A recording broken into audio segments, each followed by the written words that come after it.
The way that you were raised Hmm. in your mind is the right way that things should go. That's one challenge. And then the other one is it's habits, right? So if by habit I always took my shoes off and left them in the middle of the floor, well, 30 years later as a 30-year-old person, just because I marry you doesn't mean that I'm going to automatically think like, "Oh, let me take my shoes off."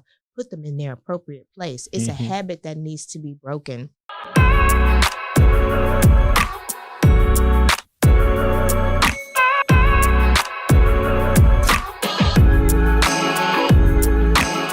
Hey guys, this is Aisha Shelton. And this is Kevin Shelton. Welcome back to Marriage and Real Estate. Welcome back. And today, we'd like to talk about 10 things we learned from 5 years of marriage. So this year we celebrated our 5-year anniversary in the game. We did. In the game. In the marriage game. And while we have a lot to learn, I feel like we've learned a great deal as well. We have.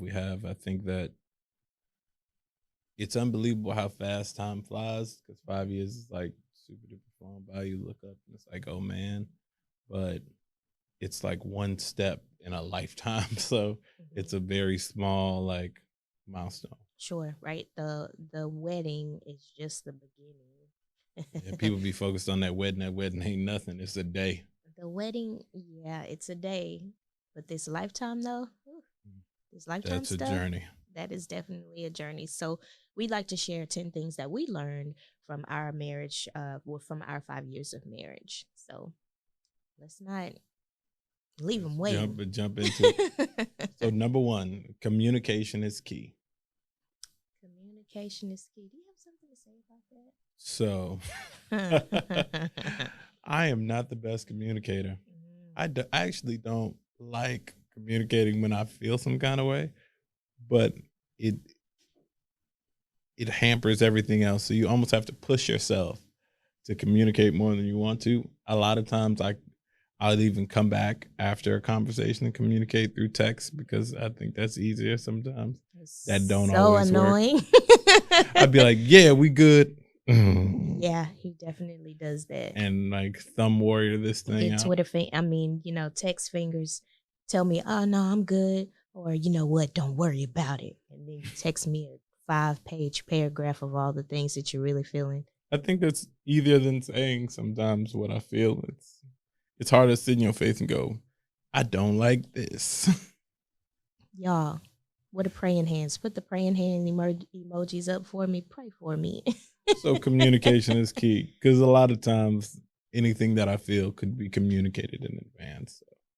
Or even if it's not communicated in advance, it could be communicated in the moment. Like, hey, here's a grievance that I have. And I think one of the challenges that we have is like when you have a grievance, you like to, I think you much rather just like hold it in and be mean about it than actually like say, hey, this is the problem that I have. And I'm literally begging you like, tell me what's wrong, Kevin. I'm like, no, I'm not going to do it. No, that's true. Yeah. Okay, so then that leads to number two. What's number two? Number two is death to expectations. Kill them. Kill your expectations. Whatever you think your spouse is supposed to do, kill it. Just dead that. Let me just say, I don't like this one, but my therapist says that it's healthy for us. And we trust the licensed professionals, don't we? Expectation I've seen not only in my own marriage, which, we happen to salvage, but in other people's marriages that, weren't as lucky as us to stay together. I feel like, the conversations that we had, what was one of the key things that kind of pulled them apart was the expectation. So like, you should know to do this, or why would you do that? That doesn't make any sense. And so you just expect that person to be or do things that, I don't know, is in your head and not necessarily in your head. So the way that you were raised in your mind is the right way that things should go. That's one challenge. And then the other one is it's habits, right? So if by habit, I always took my shoes off and left them in the middle of the floor. Well, 30 years later, as a 30-year-old person, just because I marry you doesn't mean that I'm going to automatically think like, oh, let me take my shoes off, put them in their appropriate place. It's a habit that needs to be broken. And just like any habit, it takes work to beat it, right? And what typically happens in marriage is you tell your partner like, hey, put your shoes up. And then you feel like from here on out, you should always put your shoes up because I said it already. And not only did I say it already, I've said this time and time and time and time and time again. Well, that's 30 years worth of habit that I'm trying to break. So I'm going to be unsuccessful. And when you come at me because you're upset because you said it already, sounds familiar. Let's not just make this about this is not me about us. coming at you. Oh, so I'll tell you, this is not even about us. This is me having a conversation with a couple friends. Oh, okay. Okay. Gotcha. So hopefully they don't watch take this that. I'll podcast take that. episode. Look, hopefully they don't watch this episode and be like, I can't believe she's talking about us, who shall remain nameless. But I gave this same advice. And it was, it's a habit that you're trying to break. And so it's going to be very difficult to get to where you want them to be. It's not going to be like instantaneous. And so it's kind of like, well, what do you need to remind them, basically. Yeah. With grace, let me just say this real quick, because that was the point that I was trying to get. I lost it. You got to remind them with grace, because what happens is we are upset with our partner because we have to tell them again and again and again. And then when you say it, it's real nasty. And what you're going to get back is something nasty too. And then it's like this, and it's always a problem. So if we kill our expectations and communicate, 1 and 2, if we kill our expectations and say like, hey, can you agree that we should probably not leave our shoes around? Yes, I can agree to that. So if I graciously remind you when you leave your shoes, can we kind of come to some kind of understanding? Yes. But if it's like, I always got to tell you to move your shoes, then it's going to be like, you know what? You're not my mama. You spend a lot of time on shoes and stuff. I'm moving these shoes. Sorry, I just talked to a friend about shoes. I just talked to a friend about this. Okay, so you had to be there. For me, this one just basically means you have to let go of the expectations in order to be happy. And I find it a struggle every day, every single day. But that's the truth of it. So 3, and I'm going to jump into this one because I don't want to hear no more about no shoes. Keep your house clean. Keep your house clean. So for me, this is extremely important because house cleaning is something that I hold near to my heart, and my wife don't clean houses. So when I say keep your house clean, that means figure out whatever the roles are of cleaning in your house, whether that's you got a cleaner or y'all take turns or whatever. Focus on your strengths and what's easiest for you both. For us, we had to get a cleaner that comes bi-weekly because my wife ain't doing all that, and I'm not going to spend all my time doing it, and I'll be resentful. So keep your house clean to stop from fighting in your marriage, right? So and also a clean house leads to a more harmonious living environment, right? And I can definitely tell the difference when our house is like in a huge disarray. It just feels heavy. You don't really want to be there. It doesn't feel good. It's like coming home from vacation and you have a mess of a house, like your house is dirty, versus coming home from vacation and your house is clean. When you come home from vacation and your house is clean, you're like, oh my God, this was a great vacation, and now I can come home and relax. Versus you come home for a vacation and your house is dirty, and you're like, oh, I need to go back to vacation, right? So your marriage is very much, it's not a vacation, but what you put in that house, you come home to every day, it'll set the tone for your relationship. So and keep your your house happiness clean. too. So 4, that's on you. Why? Why is it on me? This one know. Was yours. Okay. So money is important, but don't let it rule your life. So the reason I said this is on you is my wife, with a certain amount of money not in our bank account, she don't work. Like she gets nervous. She feels some kind of way. She's like, oh my God, we don't have any money. I'm like, but there's X amount of dollars in the bank account. I just feel really nervous about it. So money is important, but don't let it rule your life, right? Like you want to have enough of you both to be comfortable, and a lot of times I think people get caught up in this wealth game or this income game and go, man, I got to get out here and hustle and stack this bread and whatever, and you end up not enjoying your life. So money is extremely important, don't get me wrong, but don't let it be the only thing that matters. And I think what I get from it is don't lose your marriage behind money. Now, let me be very clear. It is hard to be broke. And if you are on this, as long as you're on the same page with your partner, I'm sure you can make it work. But it is not, I don't know anybody that's like, yes, I really enjoy being There broke. are lots of happy people who I didn't say you can't be happy and broke. I said it's hard being broke. Oh, okay. And I'll it take can put a strain on your marriage. That is true. So, and you know, in the 5 years that we've been together, we've had financial strain in our marriage. Let's just be honest. And that really, I mean, that matters, Yep. right?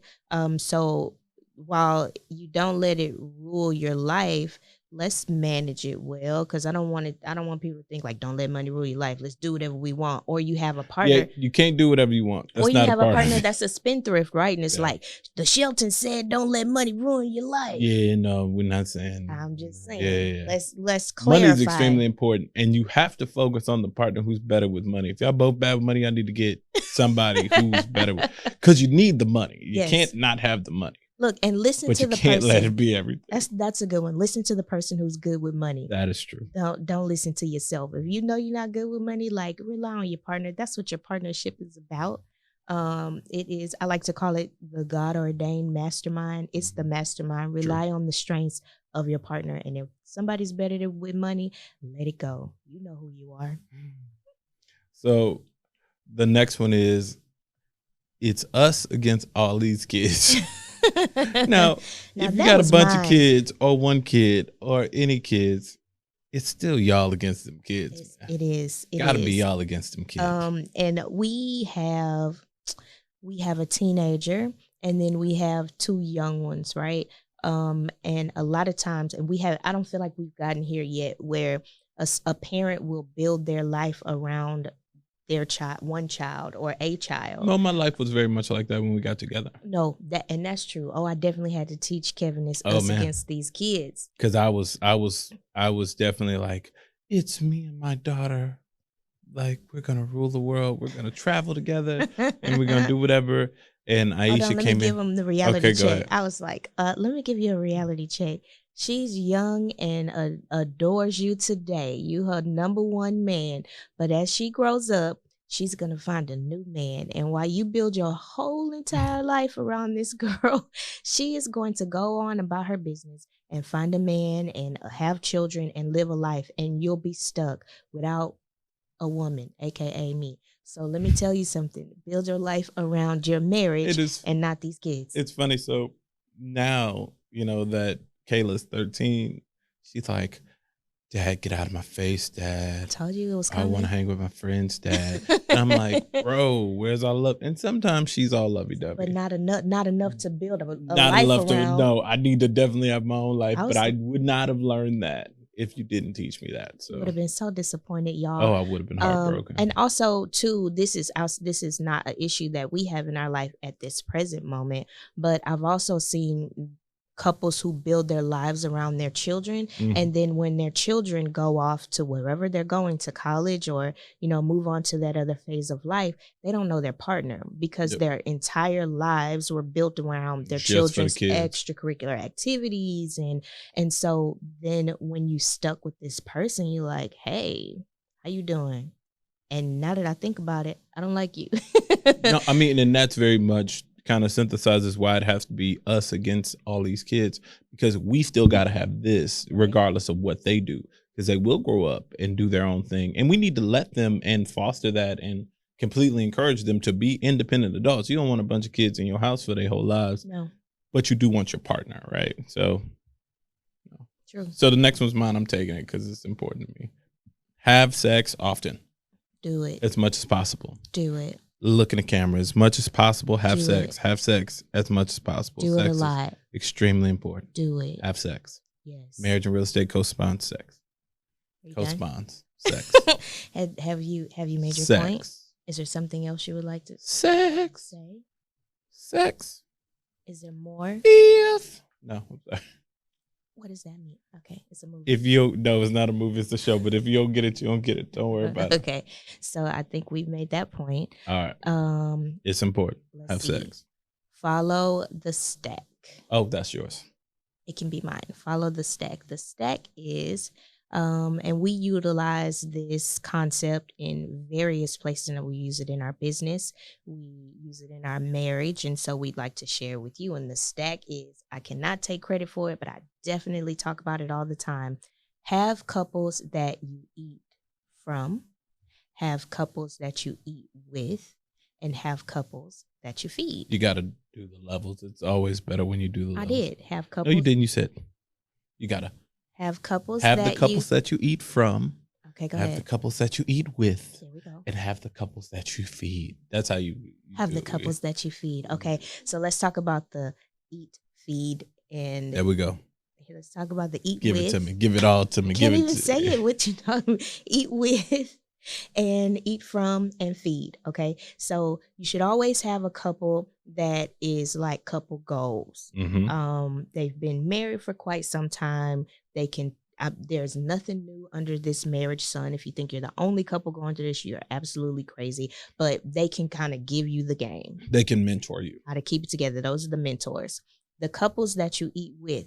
Those are couples that are on the same level as you. You typically are going through the same thing at the same time. And so you can mastermind about some solutions that you have, or maybe even lament to one another about things that you may be going through and support each other. So and hold each other accountable. And hold each other accountable. Those are your peers. Yes, those are your peers. And then the couples that you feed. This is the new people who are all starry-eyed and be like, oh, I love him so much. He can never do wrong. I'm never going to go through I don't ever want to be by myself. We together all the time. You know, those kind of couples. And not that you should be discouraging by any means. No. However, you should, when they come for counsel, make yourself available, right? So let me be very clear. Don't preach to anybody who's a new couple. It's just like preaching to new parents. Ugh. Like, let them have their experience. And when they come across what you know they're inevitably going to come across, then, you know, that's something completely different. But have couples that you eat from, have couples that you eat with, and have couples that you feed. You're typically much more like amped up when you say, you're kind of giving them that commercial vibe right now. You got to give them that real. Red. All right. So next one is vacation with and without them kids. So ghetto, without them kids. Look, the only way to describe them kids is as a THEM kids. That is them true. Kids. Because it is not a vacation if your kids are there. What kind of vacation is that? Horrible. It's a trip. That is a trip. There's a trip, and then there's a vacation. I think we said this before. We did. Well, we had a whole episode talking about how horrible our vacation was with the kids. Okay. The kids had a great time. They did. The parents not so much. First of all, it was on a cruise ship. Bad idea. Maybe not if it's like a Disney cruise. No, a Disney cruise is good. Because you've done a Disney cruise because it's a trip for them kids. It's just not a vacation for you. Don't confuse the two. Yeah. That's it. Don't confuse a trip. We should have made this title Vacation with Your Spouse, a trip with them kids. Yeah. Don't confuse a trip with them kids as vacation, because it's not. Go. Okay. Take I'm great gonna make pictures. A shirt. Marriage or real estate shirt. Trip with them kids. Them kids.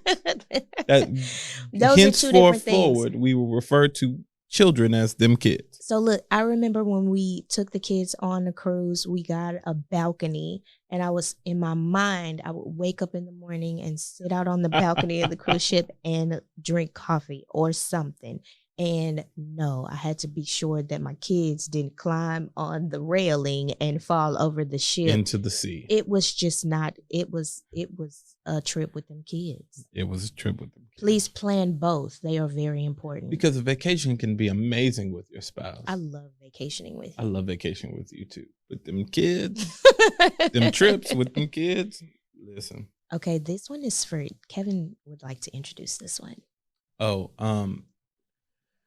Forgive and forget. Now I'd say that with a somber solace face because I hate forgiving and I definitely hate forgetting, but it's the only way to stay married. Did I And mention pray for me, y'all? it's the only way. It's the only way. So you got to forgive and then you need to forget for your own sanity.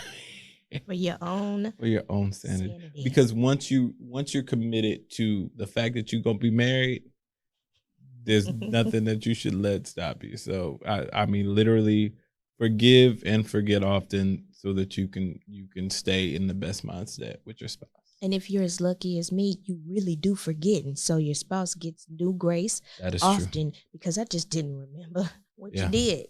That's a double-edged sword. It is. Because I don't forget anything, so I have to make myself forget. You definitely have to let it go, release it. Release it into the world so it can come back and multiply. And then the final thing that I think we learned in our 5 years of marriage is to surround ourselves with happily married couples. So the keyword, what's the keyword in that is happily. Happily married because couples. You can be around married folks, but you want to if you want a happy marriage, surround yourself with happily married people. And it doesn't mean that everybody's happy all the time, but it's people who are seeking happiness in their marriage because that's important, right? I think that if you become the sum of the 5 couples that you hang around with, and if those couples are all seeking to be the best versions of themselves, have the best version of life, the best version of their marriage. Yep, of their marriage. The best version of themselves within their marriage and for their spouse. That matters because you don't want to get together with a bunch of complaining men or a bunch of complaining women who do not want to be together, or just a few. And that's the same thing for single people, for single folks too. Like, it is okay to have single friends. Like, never abandon people, right? Because you're married. You still need to nurture those people that are in your lives. However, it's not a good idea to take advice from the single people because they will not steer you towards your marriage. They be like, girl, he's horrible. Divorce him. And all the married just leave people, him, girl. Like, no. All the married people that you know, especially those that have been the ones that you've been eating from, will say, like, I know it's hard. Go pray about it. Go to therapy, work on this. But I mean, it's going to be difficult. And so, surround yourselves with happily married couples. I think that we keep promising that we're going to engage couples in a face-to-face fashion, and then COVID really came and knocked that out. But then also, now that the world is opening back up, that is something that we are looking to do. And so, surround yourselves with people who are marriage and real estate minded. For sure. Shout out to the Marriage and Real Estate Society. There we go. So to wrap it up, those 10 things that we've learned in our 5 years of marriage are: communication is key, death to expectations, keep your house clean, money is important, but don't let it rule your life, it's us against them kids, have sex often, sex, follow the stack, the couples you eat from, the couples you eat with, and the couples you feed, vacation with, and then vacation with your spouse and have a trip with them kids, forgive and forget often, and then surround yourself with happily married couples. Weigh in. If you have anything that you've learned in your marriage that either you can relate to from our 10, because I'm sure there's millions of things that people learn. We'd love to hear it and share it with our community. No, for sure. But this is the Marriage and Real Estate Podcast. This is Kevin. This is Aisha. We out.